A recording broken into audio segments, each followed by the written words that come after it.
Congress party ಗಾಂಧೀಜಿಯವರು ಬೆಳಗಾವಿಗೆ ಬಂದು 100 ವರ್ಷ ಆಗಿದೆ. ಕಾಂಗ್ರೆಸ್ ಅಧಿವೇಶನದಲ್ಲಿ ಅಧ್ಯಕ್ಷರಾಗಿ ಅಂತೇಳಿ ಸಮಾವೇಶಗಳನ್ನ ಮಾಡ್ತಾ ಇದ್ದಾರೆ. ಗಾಂಧೀಜಿ ಬಗ್ಗೆ ನಮ್ಗೆ ಅಪಾರ ಗೌರವ ಇದೆ. ಗಾಂಧೀಜಿ ಈ ದೇಶದ ಸ್ವಾತಂತ್ರ್ಯ ತಂದುಕೊಡೋದ್ರಲ್ಲಿ ಮುಂಚೂಣಿಯಲ್ಲಿದ್ದಂಥವ್ರು. ಅವರನ್ನು ನಾವು ಸ್ಮರಣೆ ಮಾಡ್ತೀರಿ. ಆದರೆ ಇಲ್ಲಿರೋ ಅಂಥದ್ದು ನಕಲಿ ಕಾಂಗ್ರೆಸ್ ಅವರು. ಇವರು ಮಹಾತ್ಮ ಗಾಂಧೀಜಿಯವರು ಹೇಳಿದ್ರು, ಇದು ಸ್ವಾತಂತ್ರ್ಯ ಹೋರಾಟಕ್ಕೆ ಮಾಡಿದಂಥ ಒಂದು ಪಾರ್ಟಿ. ಇದು ಸ್ವಾತಂತ್ರ್ಯ ಸಿಕ್ಕಿದ ಮೇಲೆ ಇದನ್ನು ವಿಸರ್ಜನೆ ಮಾಡಿ ಅಂತೇಳಿ ಮಹಾತ್ಮ ಗಾಂಧೀಜಿಯವರು ಹಲವಾರು ಬಾರಿ ಹೇಳಿದ್ದಾರೆ. ಆದರೆ ಈ ನಕಲಿ ಗಾಂಧಿಗಳು, ಇವ್ರು ಗಾಂಧಿ ಅಂತ ಇವ್ರ ಹೆಸರು ಹೆಂಗ್ ಬಂತು ಅಂತಾನು ಗೊತ್ತಿಲ್ಲ. ಇವ್ರ ಪೂರ್ವಜರು ಯಾರು? ಇಂದಿರಾ ಗಾಂಧಿ ಪೂರ್ವಜರು ಯಾರು? ರಾಹುಲ್ ಗಾಂಧಿ, ರಾಜೀವ್ ಗಾಂಧಿ ಪೂರ್ವಜರು ಯಾರು? ಅವ್ರ ಹೆಸರೇ ಇಲ್ಲ ಪಕ್ಕದಲ್ಲಿ. ಇವ್ರು ನಕಲಿ ಗಾಂಧಿ ಅಂತ ಇಟ್ಕೊಂಡ್ಬಿಟ್ರು. ಆ ಹೆಸರಲ್ಲಿ ಇವತ್ತು ಬೆಳಗಾವಿಯಲ್ಲಿ ಏನು ಸಮ್ಮೇಳನ ಮಾಡ್ತಾ ಇದ್ದಾರೆ. Gandhiji very simple. ಅವರ ಜೀವನ ಪೂರ್ತಿ ಅವ್ರ ಮೈ ಮೇಲೆ ಪಂಚೆ, ಒಂದು ಶಾಲು ಇದು ಬಿಟ್ರೆ, ಖಾದಿ ಬಿಟ್ರೆ ಏನೂ ಇರಲಿಲ್ಲ. ಅವ್ರ ಜೀವನ ಪೂರ್ತಿ ಬಹಳ ಸಿಂಪಲ್ ಆಗಿ ಹೋದಂಥವ್ರು. ಇವರು ಇಲ್ಲಿ ಆಡಂಬರದ ಮಹಾಪೂರನೆ ಹರಿದು ಬರ್ತಾ ಇದೆ ಆಡಂಬರ. ಗಾಂಧೀಜಿ ಏನ್ ಸಿದ್ಧಾಂತ ಹೇಳಿದ್ರು? ಗ್ರಾಮ ರಾಜ್ಯ ಅಂತ ಹೇಳಿದ್ರು. ಗ್ರಾಮ ರಾಜ್ಯ ಹೋಗಿ ಇವರು ಆಡಂಬರದ ರಾಜ್ಯವನ್ನ ಮಾಡ್ತಾ ಇದ್ದಾರೆ. ಅದು ಎಲ್ಲ ಯಾರನ್ನ ಕರೆದಿರುವಂಥದ್ದು?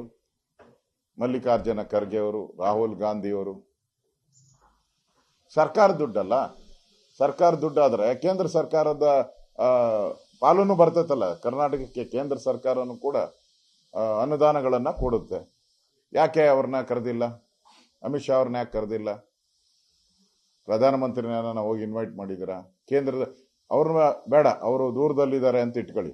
ನಮ್ಮ ರಾಜ್ಯದಲ್ಲೇ ಇದ್ದಾರಲ್ಲ ಮಂತ್ರಿಗಳು. ಕುಮಾರಸ್ವಾಮಿ ಅವರು ಇದ್ದಾರೆ, ಅವ್ರನ್ನ ಯಾಕೆ ಕರೆದಿಲ್ಲ? ಪ್ರಹ್ಲಾದ್ ಜೋಶಿ ಅವರು ಇದ್ದಾರೆ, ಶೋಭಾ ಕರಂದ್ಲಾಜೆ ಇದ್ದಾರೆ, ಸೋಮಣ್ಣ ಅವರು ಇದ್ದಾರೆ,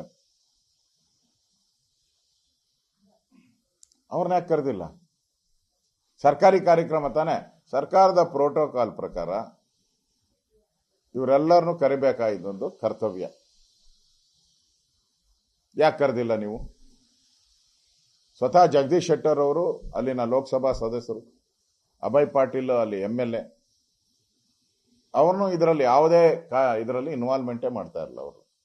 ಅವರು ಕೂಡ ನಿನ್ನೆ ಜಗದೀಶ್ ಶೆಟ್ಟರ್ ಅವರಿಗೆ ಫೋನ್ ಮಾಡಿದ್ದೆ. ಅವರು ನಾವು ಭಾಗವಹಿಸಲ್ಲ, ಇದೊಂದು ಕಾಂಗ್ರೆಸ್ಸಿನ ಕಾರ್ಯಕ್ರಮ, ಇದು ಸರ್ಕಾರಿ ಕಾರ್ಯಕ್ರಮದ ರೀತಿ ಯಾವುದು ನಡೀತಾ ಇಲ್ಲ. ಇಡೀ ಬೆಳಗಾವಿಯಲ್ಲಿ ಬರೀ ಕಾಂಗ್ರೆಸ್ ಬಾವುಟಗಳೇ ಹಾಕೊಂಡು ಓಡಾಡ್ತಾ ಇದ್ದಾರೆ ಹೊರತು ಬೇರೆ ಏನೂ ಇಲ್ಲ. ಅಲ್ಲಿ ಹಾಕ್ಬೇಕಾಯ್ತಲ್ಲ, ಎಲ್ಲರ ಫೋಟೋನು ಹಾಕ್ಬೇಕಾಯ್ತು. ಸರ್ಕಾರಿ ಕಾರ್ಯಕ್ರಮ ಅಂದ್ರೆ ಸರ್ಕಾರಿ ಕಾರ್ಯಕ್ರಮಕ್ಕೆ ಯಾರ್ಯಾರು ಬರ್ತದೋ ಅದೆಲ್ಲಾನು ಕೂಡ ಹಾಕ್ಬೇಕಾಯ್ತು. ಇವ್ರದೇ 50 ಅಡಿ ಕಟೌಟ್ರುಗಳು, ದಾರಿ ಯುದ್ಧಕ್ಕೂ ಇವ್ರದೇ ಕಟೌಟ್ರುಗಳು, ಇವ್ರದೇ ಪೋಸ್ಟ್, ಇವ್ರದೇ ಬ್ಯಾನರು. ಸರ್ಕಾರಿ ಕಾರ್ಯಕ್ರಮ ಹೆಂಗಾಗ್ತೈತೆ?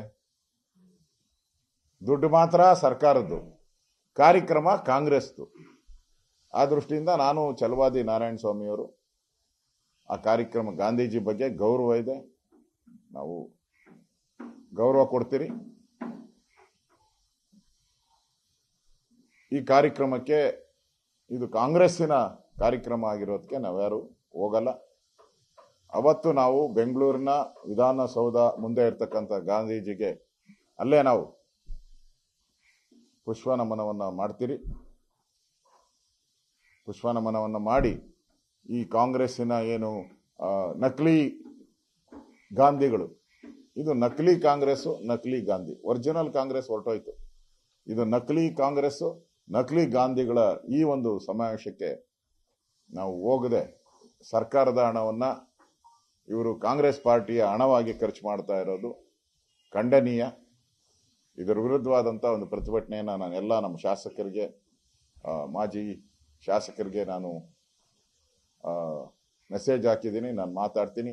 ನಾವು ವಿಜಯೇಂದ್ರ ಅವರು, ನಾನು, ನಮ್ಮ ಬೆಂಗಳೂರಿನ MP ಗಳು, MLA, ಎಲ್ಲ MLA ಗಳು ಎಷ್ಟು ಸಾಧ್ಯ ಆಗ್ತೈತೋ, ಸಡನ್ ಆಗಿ ಹೇಳಿರೋದ್ರಿಂದ ಎಷ್ಟು ಜನ ಸಾಧ್ಯ ಆಗ್ತೈತೋ ಬನ್ನಿ ಅಂತ ಹೇಳಿದ್ರಿ.